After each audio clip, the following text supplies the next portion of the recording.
안녕하세요. 나란말씀 국어학원 김도기 선생님입니다. 반갑습니다. 오늘은 고려가요 시즌 1 세 번째 작품이죠. 정서의 정과정이라고 하는 작품을 좀 살펴보도록 하겠습니다. 이 정서의 정과정은 뭐 내용적으로는 그렇게 어려운 어떤 작품은 아닙니다. 하지만 이 문학사적으로 좀 몇 가지 의의가 좀 있거든요. 그래서 그런 어떤 문학사적으로 의의가 있는 작품이기 때문에 좀 반드시 좀 알아두면 여러모로 좀 도움이 되지 않을까 싶어서 오늘 이 작품을 살펴보도록 하겠습니다. 그래서 오늘의 그 내용은 이 정서의 정과정의 어떤 그 쓰여진 상황, 우리가 낯선 고전 시가를 볼 때 상황과 정서를 생각하면서 작품을 소리내서 읽어야 된다라고 제가 평상시 말씀을 드렸죠. 그래서 제가 상황을 좀 창작 동기와 관련한 상황을 말씀을 좀 드리고, 그리고 이 작품을 좀 소리내서 읽고 해석한 다음에 구절별로 상세하게 이 작품을 살펴보는 그런 어떤 단계로 수업을 좀 진행하려고 합니다. 자, 그러면 먼저 이 작품의 창작 배경, 상황을 말씀드리면, 이 고려시대에 그 고려 의종이 있었다고 해요. 그런데 이 고려 의종을 모시던 이 정서가 상당히 좀 각별하게 의종의 총애를 받았다고 합니다. 그런데 주변에 이제 그 다른 신하들이 좀 시샘을 해서 그런지 몰라도, 아니면 정말 정서가 잘못이 있어서 그런지 몰라도 이 정서의 잘못을 상소로 올렸고, 그래서 그걸로 인해 가지고 이 의종이 이 정서를 유배를 보내면서 내가 너를 옆에 두고 싶지만 주변에 어떤 눈도 있고 그러니까 좀 잠잠해질 때까지 좀 내려갔다가 있으면 내가 부를 때 그때 와 하면서 정서를 유배를 보냈다고 합니다. 그래서 정서는 이제 임금님의 말을 믿고 또 1년이 지나고 2년이 지나고 이렇게 시간을 보내고 있었는데 임금님이 자기를 부르지 않은 거예요. 그래가지고 그런 어떤 억울함, 자기가 잘못이 없는데 누명을 쓰고 이렇게 유배를 온 거에 대한 어떤 결백함, 그런 것들을 좀 호소하고, 그리고 임금님을 옆에서 모시고 싶은 그런 어떤 마음을 이 정과정을 통해서 이렇게 상세하게 담았다라고 합니다. 그래서 이 작품의 어떤 창작 배경은 바로 임과 헤어진 시적 화자가 임에 대한 어떤 그리움의 마음을 드러내고, 그리고 자신이 잘못이 없다라는 결백함을 호소하는 그런 어떤 상황과 정서라는 거, 이런 걸 여러분들이 좀 생각하시면 될 것 같습니다. 자, 그럼 이제 작품 한번 소리내서 한번 읽어볼까요? 자, 그러면 저와 함께 같이 읽어보도록 하겠습니다. 내 님을 그리사와 우니다니 내 님을 그리워하여 울고 있으니 산 접동새와 난 이스타요이다. 산에 있는 접동새와 난 비슷합니다.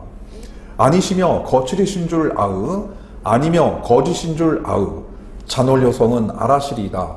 잔월효성, 지는 달과 새벽별은 알고 계십니다. 넋이라도님은 한대 여자라 아으, 넋이라도 임과 함께 지내고자 아으, 또는 넋이라도 임은 함께 지내자고 아으, 벽이더시니 니러시니까 우기던 사람이 누구였습니까? 과도 허물도 천만 없소이다. 자기의 잘못이 전혀 없습니다. 말인 말이신겨 무사람들의 말입니다. 스르뿐겨 아으, 슬프구나 아으, 님이 나를 하마 니 자시니까 임께서 나를 벌써 잊으셨습니까? 아소님아 도람 들으샤 괴우셔쇼, 아소님이시여 다시 들으셔서 저를 사랑해 주십시오 라고 되어 있네요. 자, 그러면 이제 본문 9절 상세하게 살펴보면서 내용 분석 들어가도록. 자, 그러면 구절별로 내용 한번 살펴보도록 하겠습니다. 내 님을 그리사와 우니다니. 자, 이때 내가 바로 시적 화자가 되겠죠. 그래서 이 시적 화자가 작가 자신이다 라고 볼 수도 있고요. 그 다음에 이 여인이다. 그래서 이 시적 화자를 여성 화자로 이렇게 보기도 합니다. 그래서 임과 이별한 여성 화자가 임을 이렇게 생각하는 그런 어떤 작품이다라고 보기도 하고요. 자, 내 님을, 자, 이 님물 같은 경우에 보면 이 님물이 이제 분철 표기라면 얘를 중철 거듭적기죠. 그래서 거듭적기해서 님물로 표기를 한 겁니다. 그래서 만약에 이제 님물 같은 경우를 연철 표기한다면 님을 이렇게 쓰면 되겠고요. 자, 이때 님이 바로 사랑하는 임이 되는데, 작가의 어떤 정기론, 그 다음에 이 작품의 창작 배경을 고려한다면 바로 고려의 의종, 즉 주군이다, 임금님이다 라고 볼 수 있죠. 그래서 이 작품의 문학사적 의의가 또 첫 번째가 바로 뭐냐면, 이 충신 연주지사, 충신이 임금을 연모하는, 임금을 생각하는 그런 어떤 노래의 원류 또는 효시다 라고 할 수가 있습니다. 자, 그래서 문학사적 의의 하나 말씀드렸고요. 내님을 그리삼아 우니다니 그리워하여 울고 있으니 라고 하고 있네요. 우리가 그리워하여 울고 있다라고 하니까 화자의 정서 두 개가 나왔죠. 그래서 그리움의 어떤 정서와 우니다니 같은 경우는 울고 있다라는 건 정서 관련어죠. 그래서 여기는 어떤 슬픔의 정서, 우리가 이런 슬픔을 비애라고 하는데 비애의 정서와 그리움의 정서가 드러나고 있습니다. 산 접동새와 난 이스타요이다. 산에 있는 접동새와 난 비슷합니다. 그러니까 아마도 이 시적 화자가 막 슬퍼서 그리워서 막 울고 있는데 저 멀리서 이제 산에 있는 새들, 접동새들이 막 쥐저기고 있었나 보죠. 그런데 그 쥐저김의 소리가 슬픔의 어떤 정서로 들렸나 봐요. 그러니까 바로 이 접동새에 화자의 어떤 슬픈 감정을 이입했다라고 볼 수가 있겠습니다. 그래서 접동새와 난 비슷합니다. 이 부분에서 접동새의 화자의 감정을 이입했다라고 볼 수 있고요. 그 다음에 이제 비슷한 관련된 한자성어가 있죠. 동병상련, 동병상련이라고 해서 같은 병을 앓고 있는 사람이 서로 가려내 한다라고 하는 한자성어 참고하시면 될 것 같습니다. 자, 이제 다음으로 가겠습니다. 아니시며 거칠이신들 아으, 아니며 거짓인 줄 아으, 이렇게 해석하시면 됩니다. 그러니까 저의 잘못이 아니며 거짓인 줄 이렇게 해석하시면 되겠고요. 바로 이 부분에서 어떤 자신의 결백함을 호소하고 있다라고 볼 수 있습니다. 잔월효성은 아라실이다. 잔월효성은 지는 달과 새벽별입니다. 근데 이때 지는 달과 새벽별은 알고 계십니다 라고 하고 있는데요. 근데 우리가 과거에는 하늘에 떠 있는 달님이나 아니면 무슨 별님에게 자기의 소원을 빌잖아요. 그랬을 때 그 달님과 별님을 천지신명으로 여기죠. 그래서 잔월효성은 여기서 자신의 결백함을 알아주는 천지신명이다 라고 보시면 되겠고요. 참고해서 이런 자연물, 특히 달림이 천지신명으로 나오는 작품이 정읍사라고 하는 작품이 있죠. 정읍사에 보면 달아 높이검 도도샤 멀리검 비추오시라 하면서 달림에게 이렇게 기도를 드리면서 행상 나간 남편이 무사히 귀환하는 그런 어떤 소망을 드러내고 있는 시적 화자가 등장하는 작품인데요. 거기서도 이제 달림이 천지신명이 되는 거죠. 그리고 이제 두 번째는 바로 자신의 결백함을 알아주는 존재. 그래서 자신의 결백함을 알아주는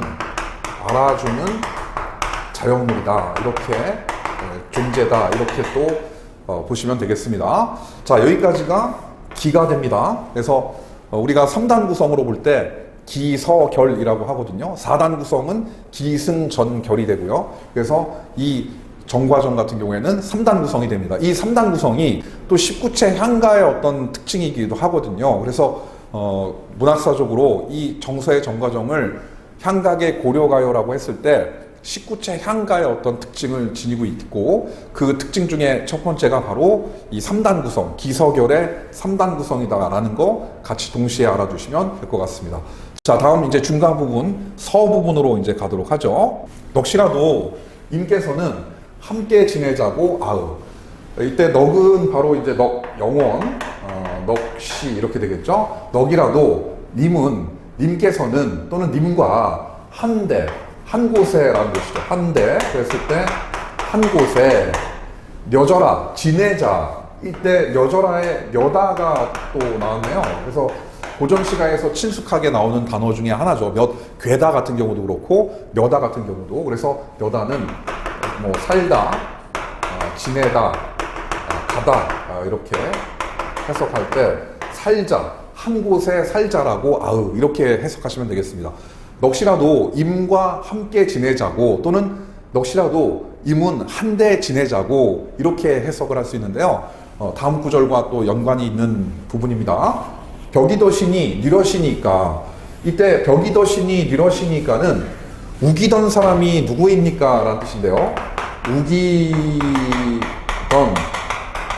사람이 누구입니까? 누구십니까? 라고 했을 때 이제 여기서 우기던의 그 내용, 무엇을 우겼느냐에 따라서 이게 원망의 대상이 좀 달라집니다. 이거를 제가 잘못이 있다라고 우기던 사람이 누구입니까? 라고 하면 자기를 모함해가지고 의종과 자기 사이를 갈라놓은 그런 이 화자 입장에서 간신이 되겠죠. 화자 입장에서의 간신배들이 원망의 대상이 돼요. 그러니까 즉 우기던 내용이 자신의 어떤 누명 또는 잘못이 된다면, 그렇다면 이때 이 원망의 대상은 간신들, 자기와 의종 사이를 갈라놓은 간신이 되고요. 근데 이 우기던 내용이 바로 이 구절, 앞에 있는 구절이라면 이 앞에 있는 구절이 넋이라도 님은 함께 지내자고 그렇게 의종이 자기한테 얘기를 했나 보죠. 그런데 그렇게 우기던 사람이 바로 당신 아니었습니까? 넋이라도 우리 죽어서 우리 같이 지내자, 그 정도로 우리는 절친이야 라고 의종 당신이 나한테 얘기하지 않았습니까? 그렇게 우기던 사람이 왜 유배지에서 저를 부르지 않습니까? 이렇게 본다면 이때 원망의 대상은 임이 될 수 있다, 이렇게도 해석할 수 있다는 거 좀 알아주세요. 그래서 우기는 내용이 바로 함께 지내는 거, 넋이라도 함께 지내자고 한 앞에 있는 구절의 내용이라면 원망의 대상은 임이 된다, 이렇게 좀 알아두시면 될 것 같습니다. 자, 다음 과도 허물도 천만 없소이다. 과와 허물은 같은 말이죠. 그래서 허물 같은 경우는 이제 원순모마 진행을 시켜서 허물로 이렇게 보시면 되는 거죠. 그래서 허물과 과오라는 거죠. 자신의 잘못은 천만, 전혀 없습니다. 그러니까 여기서도 자신의 결백함을 호소하고 있네요. 말인말이심겨로 가겠습니다. 말인말이심겨, 무사람들의 말입니다. 무사람들이 하는, 제가 잘못이 있다고 무사람들이 하는 말일 뿐입니다. 스르뿐겨 아읍, 슬프구나. 그래서 여기서도 감정이 직접 제시되고 있네요. 슬프구나 아읍, 여기까지 중간 부분에 서에 해당이 되고요. 기서결의 서, 그래서 자신의 결백함을 해명하고 있다. 그 다음에 이제 여러분들 여기에 보시면 이게 8, 9, 그래서 8행과 이제 9행이 되는데, 이 8행과 9행을 하나의 구로 이렇게 본다라고 봤을 때 이게 전체적으로는 11행으로 되어 있지만 10행으로 이렇게 볼 수도 있다. 그러니까 이 두 구절을 이렇게 행가리를 통해서, 행가름을 통해서 이렇게 나눠놨지만 이게 하나의 행으로, 하나의 구절로 본다면 전체적으로 19가 되고요. 그래서 19채 한가의 어떤 모습을 띠고 있다라고 볼 수 있는 겁니다. 자, 그러면 나머지 마지막 구절, 결 부분을 이제 가도록 하죠. 그래서 이 19채 한가의 어떤 영향을 받았다는 측면으로 본다면 이 마지막 두 행, 10행과 11행을 낙구로 이렇게 볼 수도 있죠. 그래서 이 낙구로 볼 수 있다. 자, 이제 마무리 부분 가도록 하죠. 님이 나를 하마 네 자신이니까, 임께서 나를 벌써 잊으셨습니까? 자, 이때 님이 같은 경우에는 님이를 분철 표기한 것을 연철로 표기를 하면 님이라고 하는 거겠고요. 나를 하마 벌써 네 자신이니까 잊으셨습니까? 라고 해석하면 되겠습니다. 잊으셨습니까? 이 시 같은 경우에는 주체 높임 선어말음이고요. 잇 같은 경우에는 상대 높임 선어말음이죠. 그래서 고전 시가에서 이런 중세 표기로 나와 있는 작품이 종종 나오는데 이런 것도 좀 참고하시면 되겠죠. 그러니까 잊은 주체도 님이고, 또 이 말을 하고 있는 화자가 이 말을 들어주기를 바라는 상대방도 임이기 때문에 주체와 상대가 모두 임이 된다. 그래서 높임의 대상이 되는 거죠. 님께서 벌써 저를 잊으셨습니까? 아소 님하, 아소 님이시여. 자, 이때 님하의 하는 혹격조사죠. 그래서 아까 정읍사에서도 말씀을 드렸듯이 달하, 높이검, 도도샤, 달하, 하가 바로 혹격조사가 됩니다. 아소 님이시여, 도람 들으샤, 다시 들으셔서 제 이야기를, 저의 결백함을 다시 들으셔서 괴오쇼쇼, 사랑해 주십시오. 자, 이때 괴오쇼쇼의 이 괴자도 자주 나오고 있는 단어죠. 바로 사랑하다 라고 하는 단어가 됩니다. 여러분들 청산별곡에서 미리도 괴리도 없은 바무란 또 어찌 후리라 라고 하는 구절이 나오는데 거기에 괴리, 사랑할 이 괴자가 또 나옵니다. 자, 괴오쇼쇼, 사랑해 주십시오. 이때 쇼쇼 같은 경우는 상대를 높이는 종결어미가 됩니다. 그래서 이 말을 듣는 임을 높이고 있는 거죠.